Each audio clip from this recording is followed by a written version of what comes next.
Go for it, Paige. Hi, I'm Paige, and this is my poem on making connections.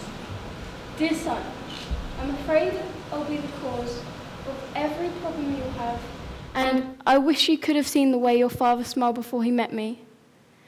Sadness is different. When you're sad, you can tell yourself tomorrow will be okay, then wake up.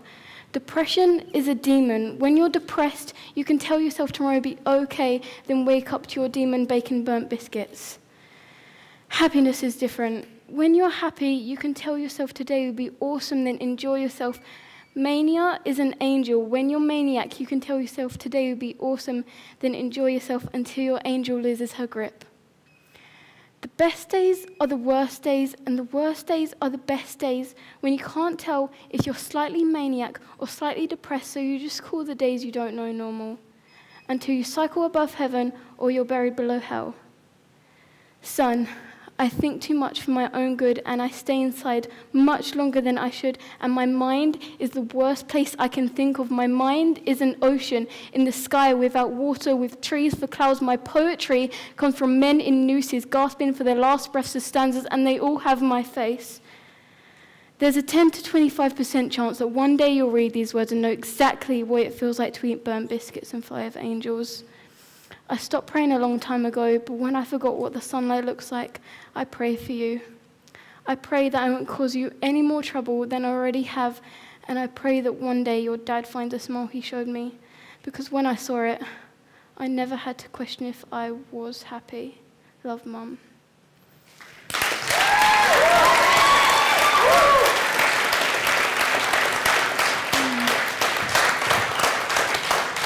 Okay.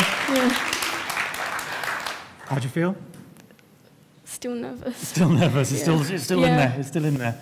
Paige was absolutely nervous beforehand. She was, of all of them, maybe apart from maybe our performer, the most nervous. Because one of the things you're doing, you are to write something and then sort of speak it is one thing, but to write a poem, something that's so personal and that's so special, and deliver it is something, and then to do it without notes, without reading, so from memory, is something incredibly special as well. What drives you to write poetry where you could be doing other things? It's like, I don't know. I just have time to do it, and it like helps me unwind. It helps you. I was going to say, how do you feel once you've written a poem? Just a bit more relaxed. Yeah, it's like journaling, but it's like the journaling, writing your journal. And do you do a journal as well, or is it just the poetry? Just poetry. But that's your way. That's your way to just let it all out. Yeah. And this is a question creative people like you are asked a lot of the time. Where do your ideas come from? My head. They come out of your head. Yeah. They come out of your head. And this idea of writing letters, because as Sal was saying, young people especially, don't tend to write a letter these days. So why this idea of letter writing as a poetry? Where did that come from? Because it's like direct, and you can make connections with it. Like connections. That's very good. Yeah. You use a phrase. Have you got your poem there? No. No. Okay. That's brilliant. There's a phrase about the broken biscuits. It's something about wake up and your demons make. What was the phrase? Burnt biscuits. But what was the whole line? Can you remember?